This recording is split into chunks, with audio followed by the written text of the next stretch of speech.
Jadi kita akan bercerita dengan Pak Adi Said.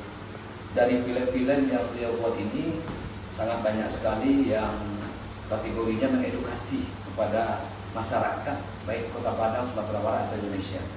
Dan yang paling menarik ini adalah film yang ketiga ini yang mau kita bahas.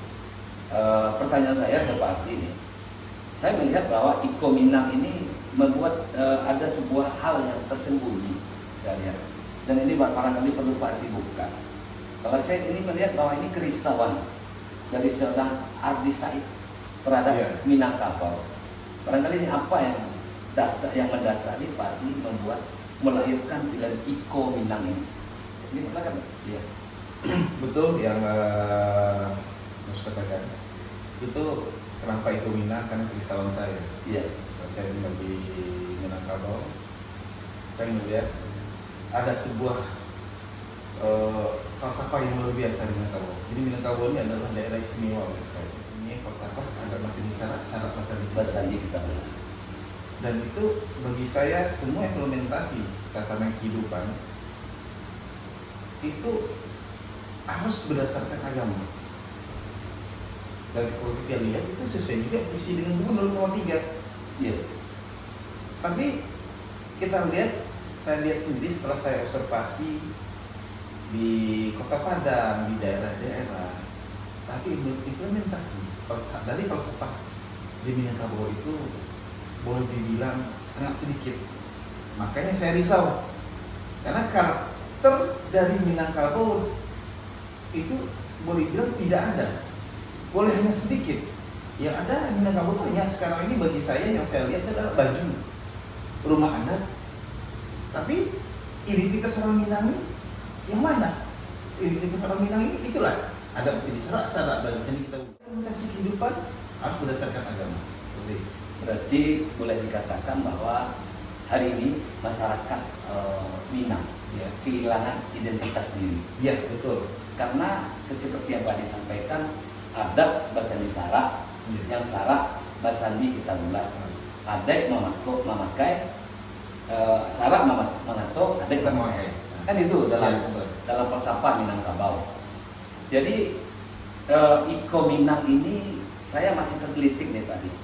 Iko Minang ini seperti apa nih film yang mau Pak Adi putar? Kan kabarnya udah selesai. Iya. Ini. Jadi kita film Iko Minang baru selesai kita produksi. Iya. Dan insya Allah itu akan kita tayangkan di CGV. Dan kita udah dapat slot dan jadwalnya. Dan kami berharap juga sebenarnya dukungan dari masyarakat, dari provinsi, dari kota semua. Jadi film Iko Minang ini adalah film orang Minang. Jadi orang Minang ini harus ikut campur dalam film ini. Film orang awak. Film orang awak. Ya. Film orang awak itu dimanapun. Jadi kalau orang Minang tidak ikut serta dalam film ini, dipertanyakan gimana? Karena apa? Ini adalah cerita, makanya kita bilang Iko Minang. Ini Iko yang Minang. Jadi kita harus mengetahui, harus ibaratnya mempublikasikan kepada masyarakat se-Indonesia mungkin yang Minang ini seperti apa. Iko yang Minang sebenarnya. Yang Minang ini yang daki Jogamo, indah. Mudi daerah-daerah lain tuh. Harus Minang tuh harus mudi kok implementasinya. Nggak jauh dari agama. Aduh sumpah dua balik. Hal yang sumbang itu yang tidak boleh dilakukan oleh para nagari penting musuh di Minangkabau itu yang harus dilakukan. Tapi kini banyak hal-hal yang tidak sesuai yang terjadi di Minangkabau. Berarti film Iko Minang ini kalau saya tangkap sebuah film yang ingin menyampaikan kepada masyarakat baik yang di rantau maupun yang di Minang supaya dia ini ciri khas Iko Minang ini. Betul. Rugi rasanya kalau dia tidak ikut dalam film ini. Kan begitu ya. Iya, betul. Tapi apa yang Pak Ardi cari nih dari film ini? Padahal hari ini saya lihat Pak Ardi masih mandiri membayar film ini. Kalau film pertama itu saya mandiri sama teman-teman. Iya. Film kedua seperti itu juga. Film yang ketiga ini? Film ketiga, alhamdulillah. Karena yang pertama, yang kedua juga tidak ada kru yang dibayar, pemain juga ini dibayar. Karena Allah membantu dari Banagari membantu itu dengan anggaran 100 juta. dan itu bisa di krunya dibayar dan pemain dibayar. Hmm. Dan itu jauh juga dari biaya produksi. Iya, iya. Produksi kita lebih dari ratusan juta. Masih ada kekurangan dana. Banyak kekurangan, sekarang juga banyak kekurangan, ada juga yang belum dibayar. Tapi itulah kita menggugah. Ayo orang Minang ikut. Ini film orang Minang. Iya, iya. Orang-orang Minang tuh banyak yang orang hebat, tapi dengan film Iko Minang ini loh, saya juga sendiri susah juga mencari tambahan biaya dari anggota dewan, dari Iya. pengusaha. Sebenarnya kalau film identitas Orang Minang. identitas orang Minang ya Iya. sebenarnya. Makanya orang Minang harus ikut dalam ini untuk supaya identitas orang Minang itu tidak hilang. Harusnya Pemko Padang dan juga Pemprov Sumatera Barat Ya. harus ikut ini. Artinya bagaimana dia mensinkronkan program yang sudah ada sesuai dengan visi-visi gubernur ya Iya. Sumatera Barat, bagaimana menciptakan bahwa orang Minang ini haruslah selalu menjadi panutan. Ya betul. Dan intinya ini sudah ada film Iya. yang dibuat oleh anak bangsa. Iya. Bagaimana film ini bisa sukses. Iya. Dan tentunya dalam film ini kan bukan sekedar film-film saja, tetapi ada pesan-pesan yang dibawa Iya. dan untuk mengingatkan kepada publik bahwa hari ini kalau kita tidak siap-siap, kita akan diterkam oleh serigala yang namanya LGBT, namanya narkoba. Bukan begitu kan? Iya, iya semua. Nah, Kalau jauh, jadi jauh kita implementasi kita dari agama, maka LGBT, free sex, semuanya hal-hal yang tidak mencerminkan sesuatu yang berdasarkan agama itu akan banyak terjadi. iya. Dan kita tidak akan bisa ibaratnya membatasi hal itu kalau tidak dengan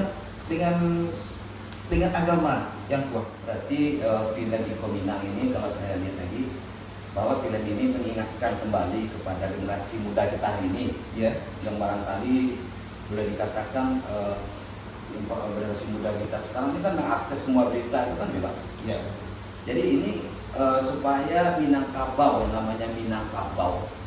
Minangkabau itu kan memiliki identitas. Sama dengan kita lihat di Bali kan. iya. Di Bali itu orangnya masih kental. Tentang dengan Sehingga apapun budaya yang masuk ke sana, dia tetap budaya Bali itu dipertahankan. Kita kepengennya Sumatera Barat, orang Minang kan seperti itu kan. Iya. Kan itu harapan Pak Di. Iya, iya betul, betul. Iya. Itu harapan Pak Di dengan adanya film ini. Iya. Dan barangkali saya selaku Koordinator Cendekiawan itu juga mengimbau kepada pemerintah kota, provinsi, para anggota DPRD, mari kita dukung film ini, karya anak bangsa ini. Iya. Pak Ardi ini tinggalnya di Kota Padang, ya tadi, Iya. dan juga pengelola Pondok Tapis. Bagaimana film ini menjadi besar dan tentunya ini menjadi ikonnya Sumatera Barat, Iko Minang. Itu harapan kita ke depan. Dan barangkali Pak Di, ada lagi pesan mau disampaikan kepada para pemirsa kita nih? Satu aja buat pemirsa semuanya, yang khususnya di Minangkabau, orang-orang Minangkabau yang di Minang sendiri, Sumatera Barat atau di luar, mari kita balian Pinang Katampuak. Iya. Mari Balian sirih kagagang. sirih kagagang Ya, ya, Pinang Katampuaknya sirih kagagang ya. dan sesuai alu aja Pak Tri. Ada ya. Nah, memang Minangkabau itu punya ciri khas ya. Adat basandi sarak basandi kita belah, adat mengatur, sarak memakai. Jadi intinya seperti itu. Bapak Ibu, para pemirsa Ciletewan Ipin, itulah bincang-bincang kita dengan sutradara kondang asal Kota Padang, Pak Ardi Said. Semoga film Iko Minang mendapat perhatian penuh dari orang Minang, baik yang di rantau maupun yang di Minang sendiri. Kita berharap film ini menjadi sebuah pembelajaran, ibaratnya membalikan generasi muda kita comeback, ya semangat Minangkabau itu seperti apa? Sebab kalau Minang nyobai, namanya kita kan Minangkabau. Kalau Minangnya tidak ada, itu tinggal kabau. Merasa akan yang tua. Artinya kembali ke titah Minangnya seperti apa? Burung Rian Cendrawasih, cukup sekian. Terima kasih. Assalamualaikum warahmatullahi wabarakatuh.